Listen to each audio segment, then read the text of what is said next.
गोरखपुर में शुरू हुआ विशेष प्रगाढ़ पुनरीक्षण अभियान। डीएम दीपक मीना ने कहा 2003 के बाद 2025 में दोबारा हो रहा मतदाता सूची का गहन सत्यापन। जिलाधिकारी एवं जिला निर्वाचन अधिकारी दीपक मीना ने कलेक्ट्रेट स्थित पर्यटन भवन सभागार में आयोजित प्रेस वार्ता के दौरान बताया कि भारत निर्वाचन आयोग के निर्देशानुसार जनपद गोरखपुर में विशेष प्रगाढ़ पुनरीक्षण स्पेशल इंटेंसिव रिविजन अभियान शुरू हो गया है। यह अभियान 4 नवंबर 2025 से 4 दिसंबर 2025 तक चलेगा, जिसके तहत जिले की सभी 9 विधानसभाओं में मतदाता सूची का देखिए, आज की प्रेस वार्ता आप सभी लोगों को इसलिए बुलाया गया है कि जैसा आप लोग जानते हैं कि एसआईआर जो स्पेशल इंटेंसिव रिवीजन है हमारा 2025 में, वो भारत निर्वाचन आयोग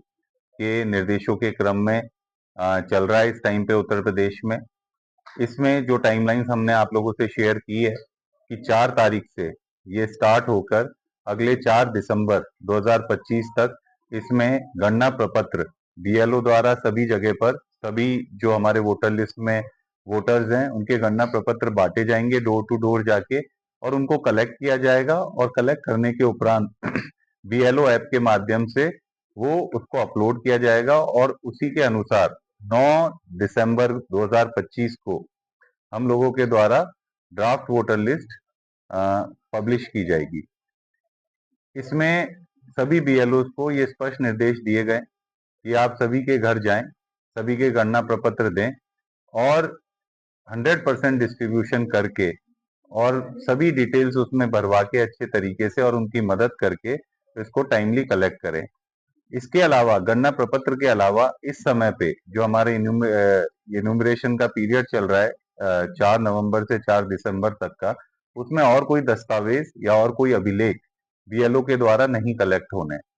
इन सबके इन्यूमरेशन फॉर्म के कलेक्शन के बेसिस पे हमारी ड्राफ्ट वोटर लिस्ट हम लोग पब्लिश करेंगे और उसके उपरांत जो भी दस्तावेज की या अभिलेख की कमी किसी वोटर या इलेक्टर को है और उसको देना है तो उनको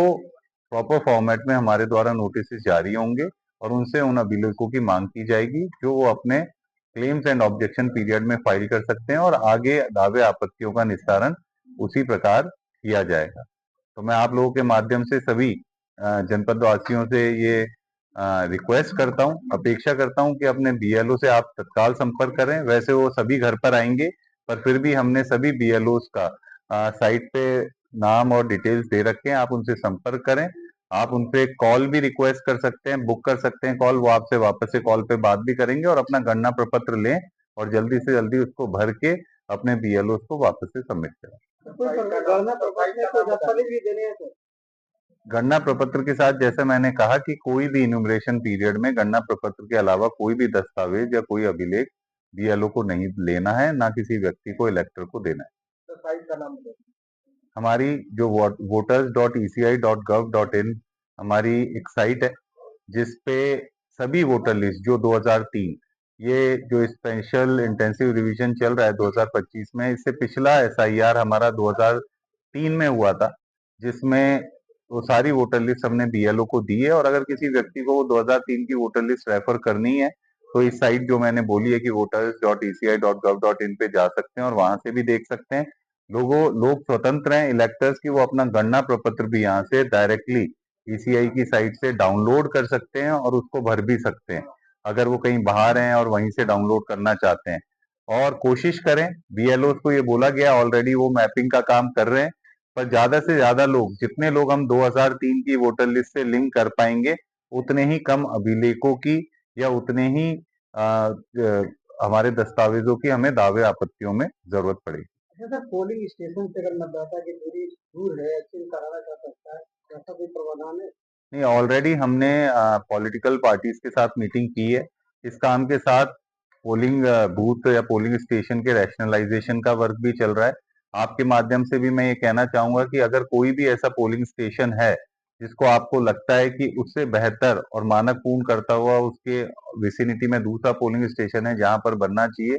वो कोई भी व्यक्ति या पॉलिटिकल पार्टी मतलब वो अपने ऑब्जेक्शन रेज कर सकता है। हम लोग भी सारे पोलिंग स्टेशन को फिजिकली वेरीफाई कर रहे हैं और जहां पे भी वोटर्स और इलेक्टर्स के लिए जो सहूलियत हम दे सकते हैं और उसके लिए हमें मानक अनुसार कहीं चेंजेस करने पड़ेंगे तो हम लोग वो भी चेंजेस करेंगे। लोगों को भ्रांति क्या है कि नाम कट जाएगा वोटर लिस्ट, तो ऐसे लोगों से क्या अपील करते हैं? नहीं, देखिए, मेरा सभी लोगों से यह आग्रह है कि आप अगर साइन करके अपना गणना प्रपत्र बेसिक डिटेल लिख के भी भर के दे देंगे, तो भी वो काउंट होगा और तो भी उस व्यक्ति का नाम ड्राफ्ट वोटर लिस्ट में आएगा। मेरा सिर्फ इतना कहना है कि जितनी डिटेल के साथ और अच्छे से और पूरा सही भरेंगे, उतना आपका क्लेम्स एंड ऑब्जेक्शन में वो फॉर्म नहीं जाएगा। अगर आपने कुछ कमी भरी है या थोड़ी-सी कमी या कुछ एरर्स हैं और सही से नहीं भरा, तो फिर वो क्लेम्स एंड ऑब्जेक्शन में जाएगा। पर जो 9 तारीख दिसंबर को हम वोटर लिस्ट पब्लिश करेंगे, जितने भी हमारे पास गणना प्रपत्र साइन होके वापस आएंगे, उन सभी का नाम हम ड्राफ्ट वोटर लिस्ट में डालेंगे। सर नया कोई अगर जुड़ना चाहे देखिए, नया व्यक्ति कोई जुड़ना चाहे जिसका वोटर लिस्ट में आज नाम नहीं है, तो वो अपना फॉर्म 6 भर सकता है, जो रूटीन का प्रोसेस है। हमारे किसी को अगर अपना शिफ्ट हो गया है या इधर से एक विधानसभा से दूसरी विधानसभा करना है या कुछ और भी चीजें उसमें सही करवानी है, तो फॉर्म 8 का प्राविधान भी है। तो वो रूटीन के प्रोसेस है। वो ड्राफ्ट वोटर लिस्ट के बाद भी कोई भरेगा तो फाइनल वोटर लिस्ट से पहले उसमें भी क्लेम्स एंड ऑब्जेक्शन सुन के और जो रूटीन में हम फॉर्म्स को प्रोसेस करते हैं, उसी हिसाब से नाम जोड़े या ऑल्टर भी किए जाए। सर कुछ लोग सर गांव में भी मतदाता है, शहर में मतदाता है। नहीं, देखिए, मतदाता हर किसी को अपना वोट डालने का अधिकार सिर्फ एक ही जगह है। तो मेरी सभी लोगों से हम लोग अपने लेवल पे तो चेक कर ही रहे हैं। ऑलरेडी भारत निर्वाचन आयोग द्वारा समय-समय पे और सॉफ्टवेयर के माध्यम से डुप्लीकेट वोटर लिस्ट की जो हम कहते हैं कि डीएसईज हैं, डेमोग्राफिक सिमिलर एंट्रीज, पीएसईज हैं, फोटो सिमिलर एंट्रीज, ये हमें रूटीन में मिलती है और हम नोटिसेस दे के लोगों से उसका निराकरण करते हैं। और इसके उपरांत भी अगर कुछ लोग अभी भी ऐसे हैं, तो मेरा आग्रह है कि फॉर्म 8 भर के और आपको जहाँ पे भी अपना रखना है वोट, वहां पे आप रखें और रेस्ट वोट को अपना डिलीट करना है। सर किसी मकान नंबर में 50 लोग वोटर हैं और 40 लोग बाहर हैं, 10 लोग घर पे, तो उनका कैसे भरा है? नहीं, देखिए, ये मतलब ये एक हमारे पास वो भी है, अपॉर्चुनिटी भी है कि जब हम फॉर्म्स भर रहे हैं और गणना प्रपत्र भर रहे हैं, तो जो डिटेल सही नहीं थी उसको भी बीएलओ आप सही कलेक्ट कर लें। मकान नंबर कहीं पे 0 थे तो उसको मकान नंबर अगर है तो वहां कर लें। और अगर किसी मकान में जेन्युइनली कुछ लोग बाहर काम करते हैं और अभी नहीं है, तो उनके रिलेटिव्स भी उनका गणना प्रपत्र लेके भर के वापस कर सकते हैं। वो उनके रिलेटिव मतलब मदर फादर या जो भी उनके क्लोज फैमिलीज है, तो उनके द्वारा भी हम लोग वो गणना प्रपत्र कलेक्ट कर लेंगे।